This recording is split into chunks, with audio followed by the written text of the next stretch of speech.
Hey everyone, welcome back to my channel Manpreet institute. I hope आप सभी अच्छे होंगे, आपकी स्टडी अच्छी चल रही होगी। देखिए, आज हम इस कड़ी में आगे बढ़ते हुए एक नया टॉपिक लेकर आए हैं, महाजनपदों का उदय।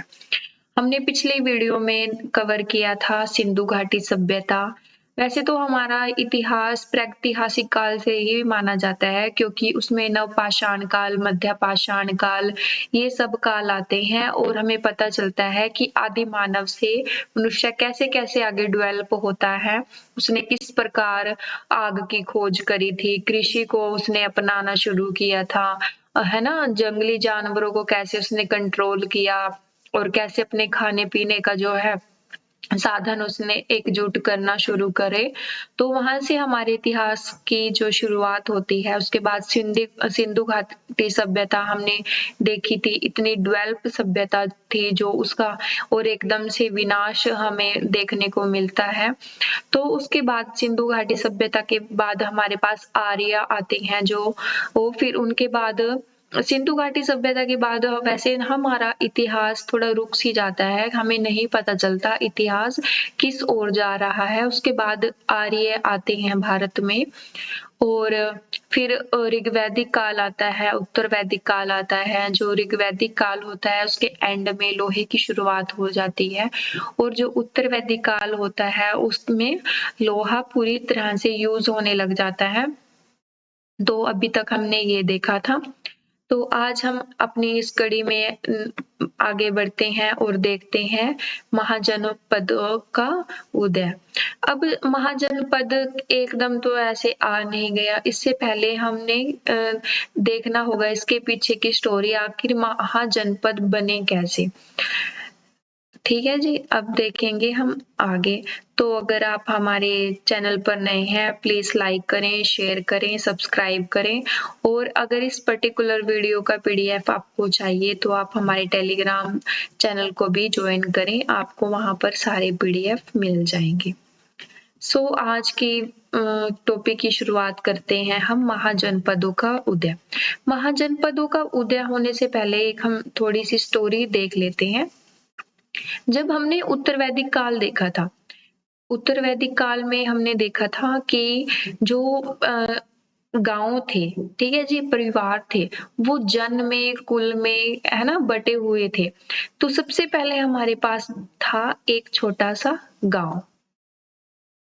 गांव, उसके बाद मतलब ग्राम था, उसके बाद हमारे पास आया जन, ग्राम से हमारे पास बना जन, और जन से फिर जनपद बने, जनपद से फिर हमारे पास आ जाते हैं महाजनपद। वो कैसे बने, वो एक साथ तो डेवलप नहीं हुए, धीरे धीरे वो डेवलप होना शुरू हुए।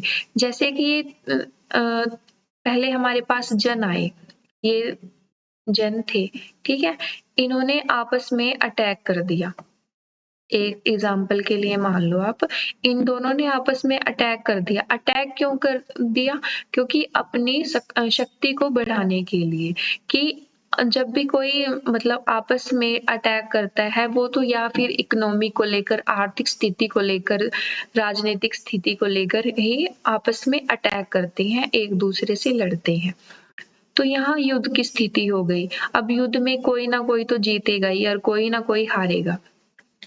तो अपनी शक्ति का विस्तार करने के लिए जो जन है वो जनपद में कन्वर्ट हुए और फिर जनपद से महाजनपद कैसे बने। जैसे आप अभी एक लाइव एग्जांपल लो कि जो आज से 10 साल पहले आपका गांव एक छोटा सा गांव था, ठीक है, और उसके बाद अब अगर आप आज की स्थिति देखें तो आपके गांव के आसपास या आपके शहर के पास और भी कॉलोनी डेवलप हुई, है ना, और भी कॉलोनी के लोग आने शुरू हुए। दूसरे जो है मतलब शहर के लोग दूसरे शहर से दूसरे शहर में लोग आने शुरू हुए। वो क्या हो गया, एक महाजनपद के रूप में डेवलप होने लगे। और अब महाजनपद के रूप में वो डेवलप हुए तो वहां का कोई ना कोई एक शासक बनेगा। जैसे अब ये हमारा महाजनपद कितने हुए हैं, ये हमारे 16 महाजनपद हुए हैं। अब 16 को कंट्रोल करना, ठीक है, और एक को कंट्रोल करना, जमीन आसमान का फर्क हो जाता है। जैसे अभी अब मेरे पास कोई एक, मैं किसी एक इलाके की जो है मैं वहाँ की शासिका हूँ, ठीक है? मैं वहाँ की रानी हूँ। तो ना अगर मेरे को वो कंट्रोल करना है पूरा अपना एरिया, तो मेरे को जो है सारी चीज़ों को मद्देनज़र रखते हुए उसको कंट्रोल करना पड़ेगा कि मेरे को वहाँ की जनता के बारे में सोचना पड़ेगा, ठीक है? वहाँ की इकोनॉमी के बारे में, ठीक है? यहाँ की राजनीति कैसी है, मेरे को वहाँ की सारी चीज़ें देखनी पड़ेंगी, तब मैं वहाँ शासन कर सकती हूँ। अब मुझे वहाँ का ज्ञान ही नहीं है, ठीक है? मेरे को वहाँ की पब्लिक के बारे में नहीं पता कि वहाँ की पब्लिक क्या है, क्या सोचती है, उनकी क्या नीड है, मेरे को नहीं पता। तो मैं वहाँ अपना ज़्यादा दिन तक शासन नहीं कर पाऊँगी। इसलिए जो महाजनपद हुए हैं, इसमें सबसे शक्तिशाली जो शासक जो वो हुआ है हमारा मगध, है ना? मगध वाला एरिया हमें सबसे ज़्यादा जो है उसको हम स्ट्रॉन्ग मानते हैं कि वो सबसे ज़्यादा स्ट्रॉन्ग हुआ है और उसने काफ़ी लंबे समय तक शासन किया था। अभी देखो हमें ना इसकी सारी जानकारी कहाँ से मिलती है? इसकी हमें सारी जानकारी मिलती है क्योंकि जब हमारे पास महाजनपदों का उदय हुआ तो इस टाइम पे जो 2 हमारे पास धर्म आते हैं, एक तो बौद्ध धर्म आता है हमारे पास और दूसरा हमारे पास आता है जैन धर्म। 2 धर्म इतने ज़्यादा मतलब विकसित हुए, इतनी ज़्यादा इनकी जैसे बोलते हैं ना कि ये धर्म इतने ज़्यादा फैलाव इनका हो गया था कि लोग बाहर-बाहर से यहाँ इनसे प्रभावित होकर आने लगे थे। तो बौद्ध धर्म और जैन धर्म 2 ऐसे धर्म हुए हैं, ग्रंथ हुए हैं, जिनका इसमें महाजनपदों का में डेवलप होने के लिए, इनका उदय होने के लिए, इनका सबसे बड़ा जो है हाथ माना जाता है। तो हम देखते हैं बुद्ध के जन्म के पूर्व 6ठी शताब्दी ईसा पूर्व में भारतवर्ष 16 महाजनपदों में बटा हुआ था।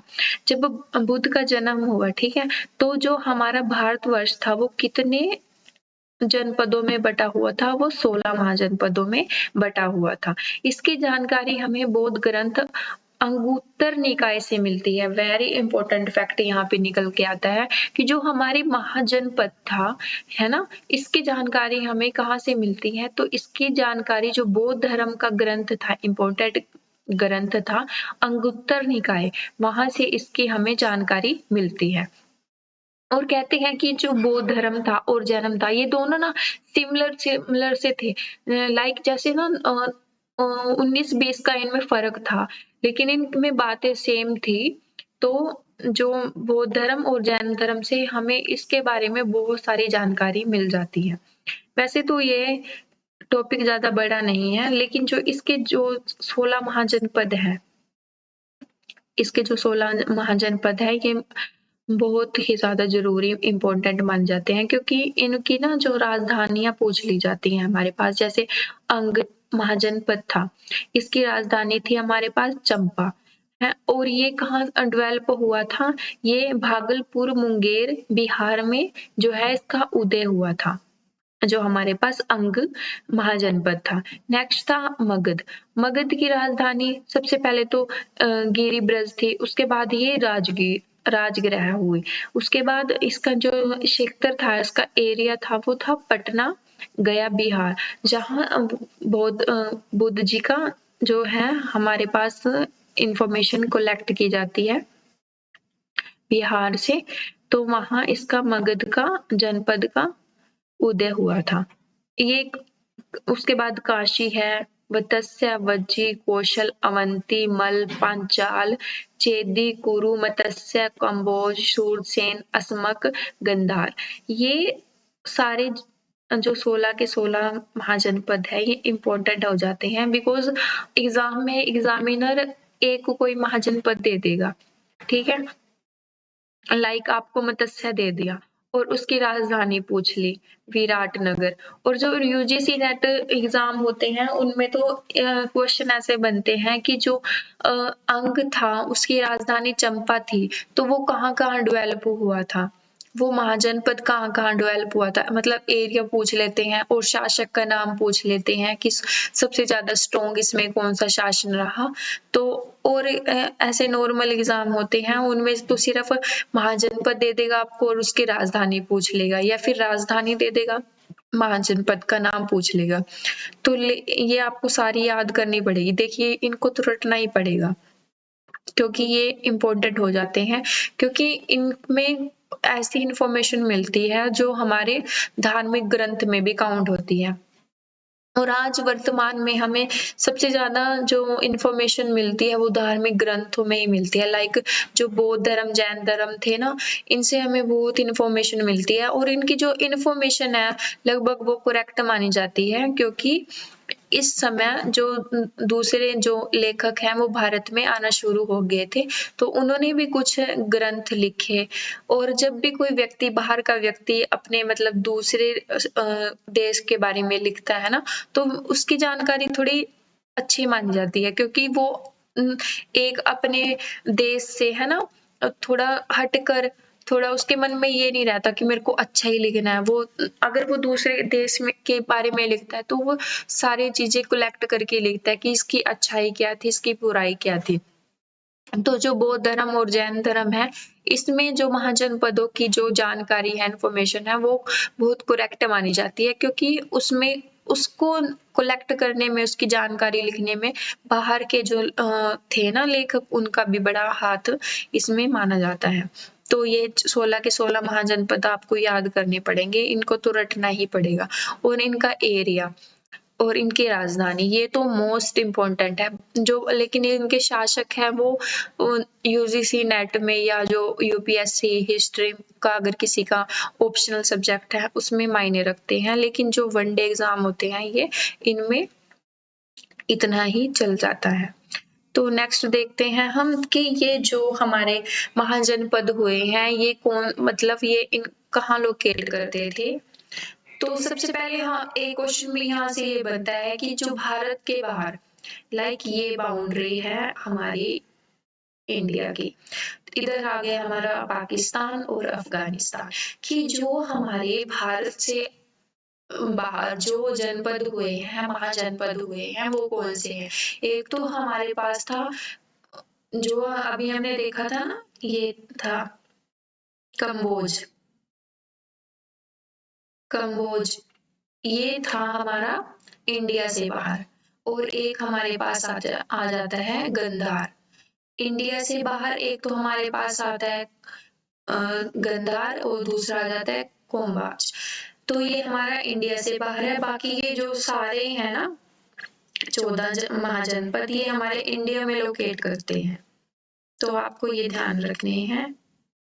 और इनकी जो राजधानी है वो आपको जरूर याद रखनी है, क्योंकि यहाँ से क्वेश्चन बन जाता है। तो थोड़ा सा छोटा सा टॉपिक था ये, बस इसमें आपको 16 महाजनपद याद रखने हैं और थोड़ा ना लिंक सा बना के चलना है कि जो उत्तर वैदिक काल के बाद जो हमारे आए ना ये महाजनपद आए, वो कैसे आए, वो इसलिए आए कि जो पहले हमारा जन था, फिर जनपद हुआ, फिर महाजनपद हुआ, है ना। ऐसे कन्वर्ट करके शासक अपनी जो पावर को इंक्रीज करने के लिए वो आपस में युद्ध करते थे, और एक शक्तिशाली राजा बनने के लिए वो दूसरों के साथ ऐसे अटैक करते थे और एक अपनी राजधानी बना ली, अपना एरिया कर लिया, है ना, उसको स्ट्रॉन्ग करने के लिए। तो फिर ये 16 महाजनपद में कन्वर्ट हो गया था। ये था आपका छोटा टॉपिक। आई होप आप सभी को वीडियो अच्छी लगी होगी। प्लीज लाइक शेयर आप जरूर करें, और कोई भी क्वेरी हो आपके आप पूछ सकते हैं। तो थैंक्स फॉर वॉचिंग। जय हिंद।